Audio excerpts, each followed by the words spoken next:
La catéchèse d'aujourd'hui est dans le contexte les anges membres de l'Église, corps du Christ.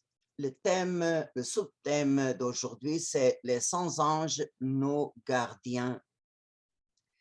Et je commence notre réflexion par un verset du psaume 102. Bénis le Seigneur, tous ses anges de puissants héros qui obéissent à ses ordres, toujours à l'écoute de sa parole. Et on peut dire, par nature, les 100 anges sont pur esprit. Ils n'ont pas aucune liaison avec la matière. Ils sont en présence de Dieu. Ils le contemplent face à face. Ils vraiment sont en communion avec l'essence divine. Et là, cette contemplation, c'est la source du bonheur débordant qu'ils sont au ciel. Et on peut dire qu'ils sont aussi image parfaite de Dieu. Et on peut dire qu'ils sont les miroirs plus parfaits dans la création de Dieu. Et chaque ange reflète un visage de Dieu, une facette de Dieu. On peut comparer Dieu comme un diamant qui a une infinitude de facettes et chaque ange reflète une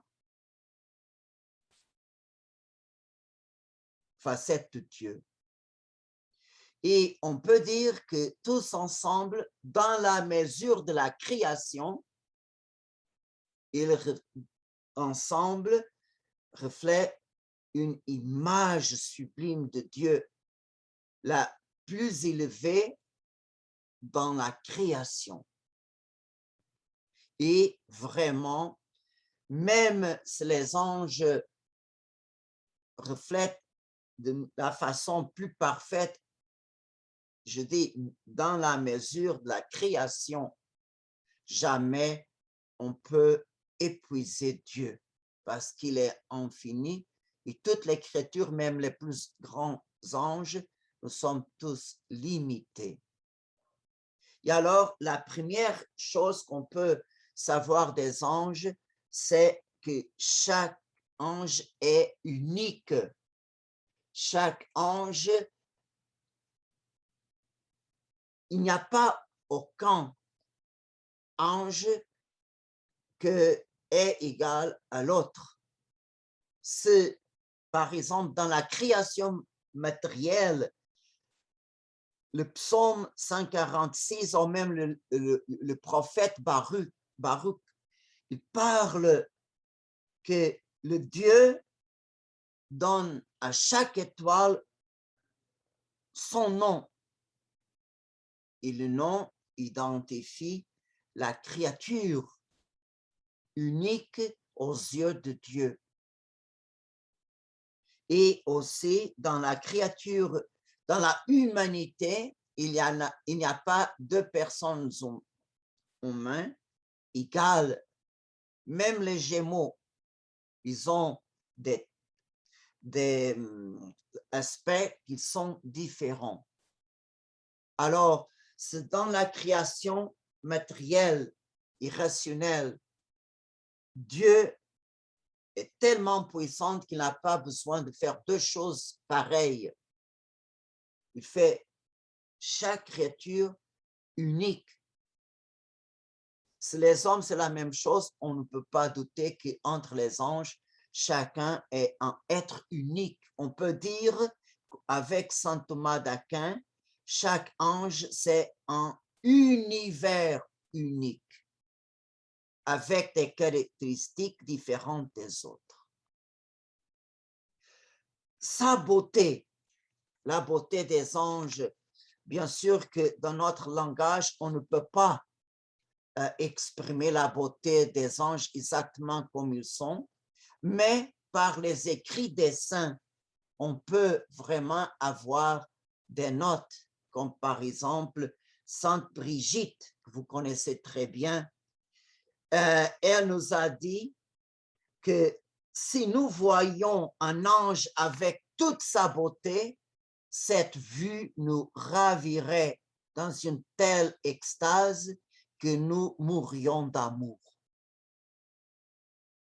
Et Sainte Françoise Romaine, il a l'autre note sur la beauté des anges qu'elle dit, si un ange nous apparaissait dans toute sa splendeur, la lumière du soleil, de la lune et des étoiles nous semblerait faible si nous la comparions à elle.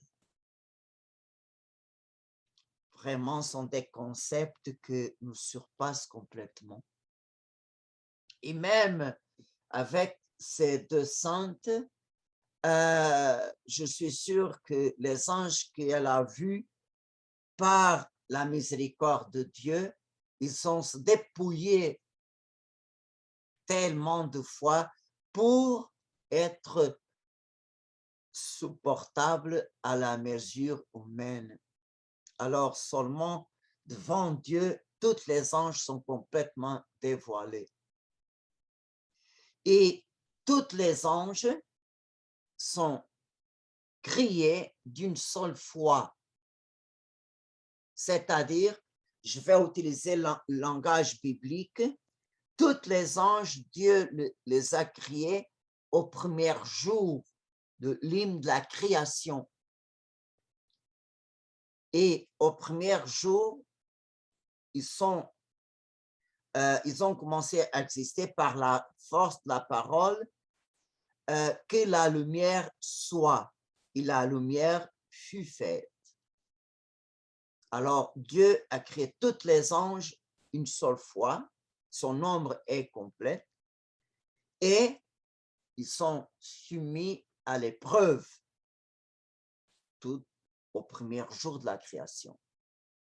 Et on sait très bien par la tradition de l'Église que le résultat de cette épreuve, c'est 2/3 on dit oui à Dieu et un tiers, selon le langage d'Apocalypse chapitre 7, on dit non à Dieu. Et ils ont perdu la lumière initiale, ils sont transformés en ténèbres.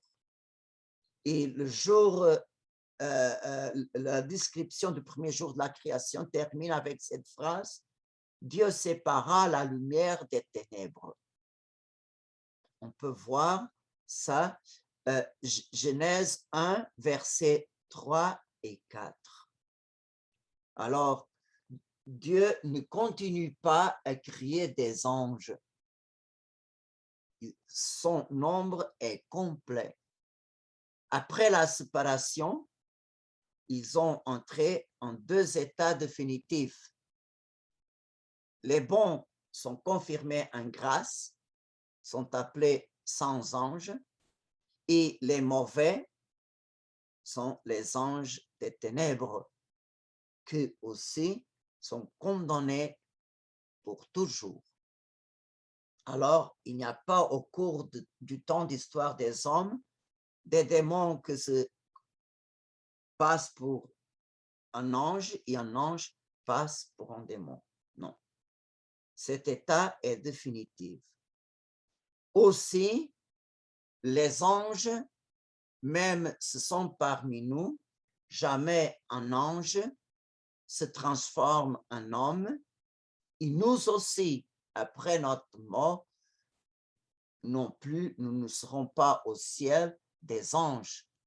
Nous sommes au ciel des saints, des bienheureux, mais pas des anges. Même après notre mort, on reste toujours une créature de nature humaine. Alors, les changements en ce niveau-là n'existent pas.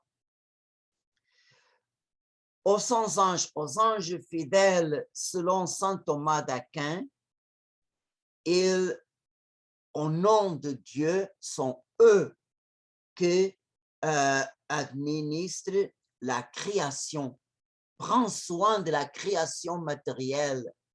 Je vais vous lire un texte de saint Thomas d'Aquin, c'est très beau et qui nous aide aussi de comprendre un peu la création. Dit saint Thomas d'Aquin, chaque étoile, chaque planète, le soleil, les corps célestes, sans exclure les plus grands, ont pour protection des anges qui les gardent dans leurs cours respectifs et ils évitent tout éventuel détournement. Quelle énergie prodigieuse et quelle puissance élevée n'exige pas un tel oubli. Il est vrai que tous les astres et planètes, par le mouvement que Dieu leur a imprimé et la direction qui les a marqués, suivent des chemins tracés par le Seigneur. Mais comme ces grands mondes sont des êtres matériels, ils sont susceptibles de se dégrader et de se détériorer. Pour éviter toute possibilité de désordre et de confusion entre les étoiles et les planètes qui tournent par millions dans l'espace avec des vitesses inconcevables, Dieu, par l'effet de sa providence, a assigné à chacun comme guide et protecteur un ange à garder dans sa propre orbite et éviter des horribles calamités de toute déviation de cette route causerait. Alors, quand on voit la création, on peut aussi imaginer un monde invisible qui prend soin de toutes ces créatures.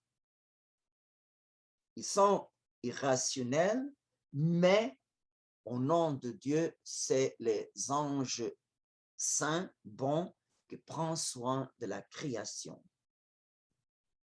Et un cinquième point, c'est le bonheur des anges. Exactement comme j'ai dit en cette catéchèse au commencement, le bonheur des anges vient de la contemplation directe de Dieu. Dieu, ils ont la possibilité de voir Dieu en son essence, exactement comme il est. Alors, ils participent en cette communion avec Dieu exactement comme il est. Bien sûr que chaque ange a cette communion dans la mesure que Dieu l'a donnée, qui est toujours une mesure limitée comme créature.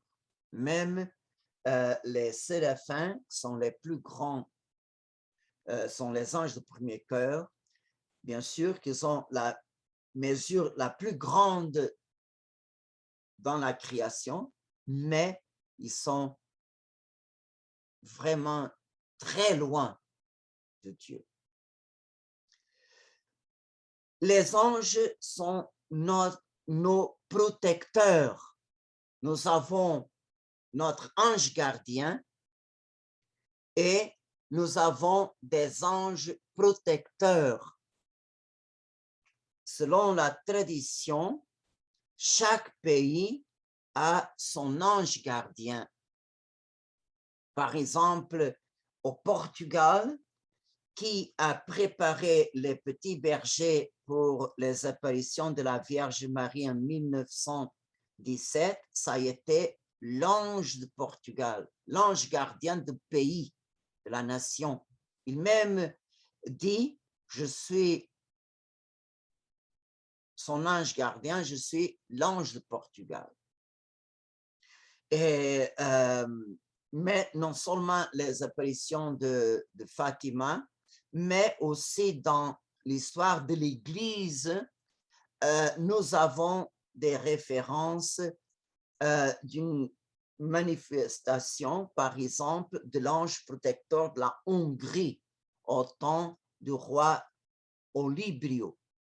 Et aussi, le vénérable Bède nous fait une référence à un des rois d'Irlande aussi, pour occasion d'un problème grave politique, l'ange du pays l'a guidé, l'a conseillé, l'a aidé à trouver une solution pour ce problème politique. Alors, à part du pays, selon les témoignages de la tradition, chaque diocèse a son ange gardien aussi. Par exemple, il a la référence de Saint Jean Chrysostome, qui parle de l'ange protecteur de son église, son diocèse, les paroisses, les sanctuaires, les chapelles. Il y a plusieurs témoignages dans la vie des saints qui parlent sur ça. Par exemple, l'ange du diocèse, Saint François de Sales, il a une lettre à un évêque qui a reçu la sagration et il a écrit une lettre. Il conseille au nouveau évêque d'avoir une grande dévotion à son ange gardien et l'ange protecteur de son diocèse pour l'aider en son ministère de pasteur. Alors, à part de notre ange gardien, nous avons l'ange de notre pays pour nous aider exactement au problème national. L'ange de notre diocèse, par exemple, nous sommes ici au diocèse de Montréal, il y a des difficultés, il y a des problèmes, alors on peut prier à l'ange protecteur de notre diocèse pour nous aider, pour aider notre archevêque à faire face à toutes les difficultés. Aussi, à chaque paroisse, des fois, il y a beaucoup de personnes qui critiquent le curé, le prêtre ne fait pas ça, hein, mais jamais on pense de prier à l'ange protecteur de notre paroisse pour qu'il nous aide, qu'il aide notre curé, nos pasteurs à réaliser la volonté de Dieu. Par exemple, je sais que moi, par exemple, je prie chaque jour à l'ange protecteur de Saint Ambroise, toujours, toujours, pour toutes les intentions, premièrement pour nous, qu'il nous aide à réaliser la volonté de Dieu, pour les intentions de toutes les paroissiens et paroissiennes de Saint Ambroise, pour ceux et celles qui visitent l'Église, et aussi pour tous les besoins spirituels et matériels de la paroisse au moment présent et pour le futur. C'est vraiment le rôle de l'ange protecteur d'une paroisse. Par exemple, qui visite le sanctuaire Marie Reine du Cœur au l'oratoire de Saint-Joseph, on peut être sûr que les sanctuaires, même s'ils ne sont pas une paroisse, ils ont aussi son ange protecteur, comme les petites chapelles aussi. Alors, pour nous aider, c'est très important de demander l'aide et secours à nos anges protecteurs. Mais bien sûr que pour nous, l'ange plus direct, c'est notre ange gardien personnel. Et c'est avec lui qu'on peut avoir une grande intimité. C'est ça, sa volonté. Comme Dieu l'a confié de nous guider jusqu'au ciel pour réaliser sa mission, bien sûr qu'il veut. Si on s'ouvre à notre ange gardien, son action, bien sûr qu'on facilite beaucoup sa mission. Et on peut dire que le nom ange gardien est basé dans le psaume 80 au 81, que dit Dieu a commandé à ses anges de vous garder dans tous vos chemins. Garder, c'est pour ça qu'on appelle aux anges gardiens. Et chacun de nous a un ange qu'on peut dire, c'est son ange gardien. Qu'est-ce que ça veut dire? C'est-à-dire que dans l'amour éternel de Dieu pour nous, Dieu a créé entre les millions et millions d'anges, il a créé un ange à penser à chacun de nous. Il savait, Dieu savait clairement, cet ange va être l'ange gardien de cette personne qui va naître en cet endroit, en cette famille, en cette date, en cette ville. Alors, Dieu vraiment, quand il a créé les anges, vraiment, il savait cet ange va être gardien de cette personne. Et avant nous, notre ange gardien jamais a été gardien de personne et après notre mort non plus. Alors, il est ange gardien seulement une fois et de une personne. Alors, il est notre ange gardien et nous sommes son protégés. Qu'est-ce que nous motive à penser ça? Ces deux passages dans la Bible, du Nouveau Testament. Une, c'est dans l'Évangile, Matthieu 18, 10, quand Jésus parle des enfants, délivrez-vous de mépriser un de ces petits, car je vous le dis que ces anges, c'est un pronom que on dit que nous, possession. C'est les anges de ces enfants. Et aussi dans le livre des Actes des Apôtres, chapitre 12, quand l'ange a libéré Pierre de la prison, Pierre est allé à la maison de Marie, mère de Marcus. Et quand il a frappé la porte, une servante appelée Rhode, quand elle a entendu la voix de Pierre, elle était tellement heureuse qu'elle n'a pas ouvert la porte. Elle a dit aux autres qui étaient à l'intérieur, Pierre est à la porte. Et quelqu'un l'a répondu, tu es folle, c'est impossible. Mais comme elle insistait, la personne a dit immédiatement, c'est son ange gardien, son ange gardien. On peut dire que la communauté chrétienne de Jérusalem était habituée à vivre avec les anges. Alors, pour ces gens-là qui étaient réunis, c'était normal. Ce n'est pas Pierre qui est à la porte. Qui a une voix qui se ressemble à Pierre, c'est son ange. Son ange. Alors, les pronoms possessifs expriment, oui, j'ai mon ange gardien, mon. Et le pape Pie XII, en 3 octobre de 1958, c'est une des dernières allocutions qu'il a fait avant de mourir.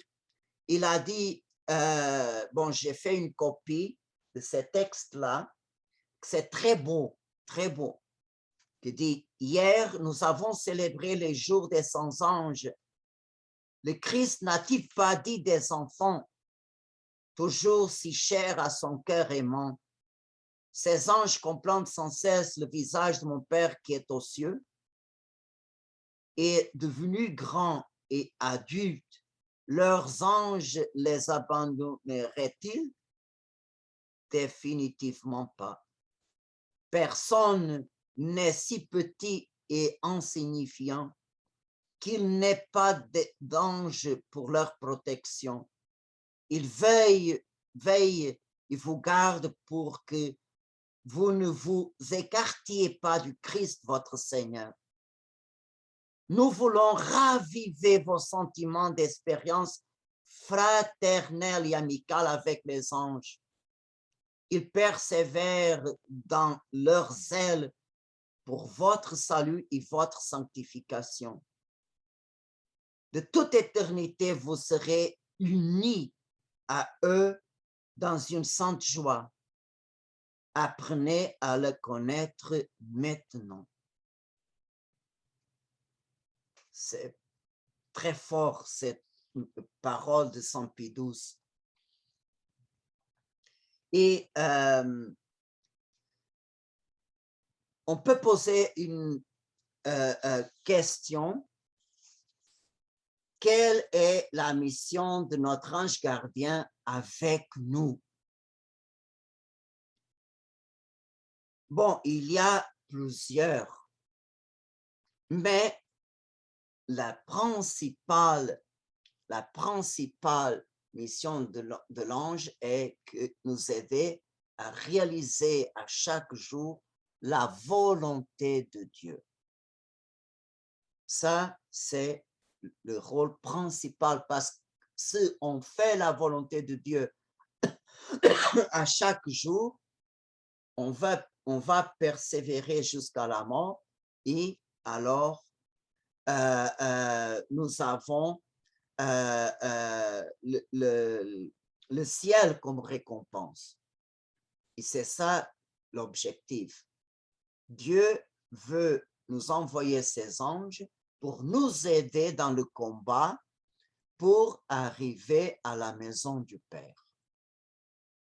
Alors, Dieu sait très bien que notre nature est brisée par les conséquences du péché originel. Dieu sait très bien que notre intelligence est brisée, on peut se tromper.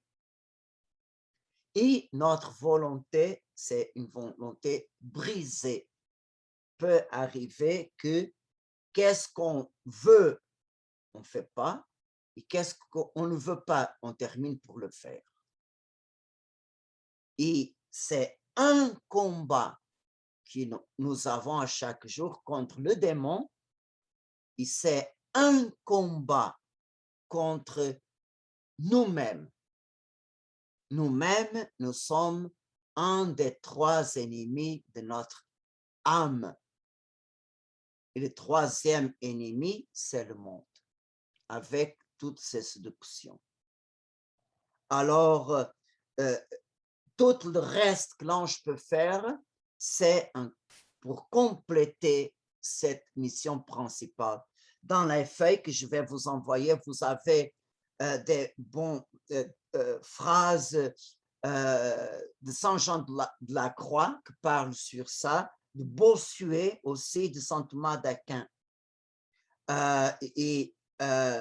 Saint José-Marie Escrivá nous conseille même à vivre à notre ange gardien et à travailler avec les anges gardiens des gens qui nous entourent. Par exemple, quand on veut faire un apostolat, Saint José-Marie Escrivá nous conseille dans le livre Chemin numéro 562, ayez confiance en votre ange gardien, traitez-le comme un de vos amis intimes et il saura vous rendre 1000 services dans les affaires ordinaires de chaque jour. C'est vraiment très beau cette phrase-là. Et dans notre vie, je vais seulement vous donner quelques flashs pour vous donner des pistes, parce que je sais que c'est l'Esprit Saint qui va guider chacun de vous comme travailler avec votre ange gardien et avec les anges gardiens des autres personnes. Par exemple, le matin, quand on se réveille, combien de personnes on va trouver chaque matin? Pendant la journée, on peut penser, je vais trouver des personnes sur la route, si je conduis. Je vais trouver des gens sur le trottoir si je marche. Je vais trouver des gens au magasin, à la pharmacie, au Maxi, Provigo. Combien de personnes sont là? Je vais trouver des gens à mon travail. Je vais trouver des gens à l'église. On voit combien de personnes on va trouver.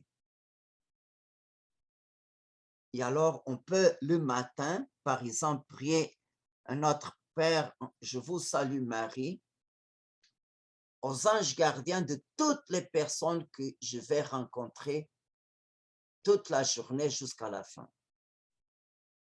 Et je suis sûr que les anges seront très reconnaissants parce que la majorité sont complètement oubliés, ignorés par ses protégés. En beaucoup de monde, les anges vivent une vraie solitude parce qu'ils sont complètement ignorés. L'autre situation pratique, par exemple, dans notre vie, je suis sûr que chacun de vous a trouvé cette situation. On sait que deux personnes, il y a des problèmes, il y a des rages, il y a des barrières, les gens ne se parlent pas, il y a de la rage, il y a toujours la critique, il y a une ambiance pourrie. Qu'est-ce qu'on peut faire?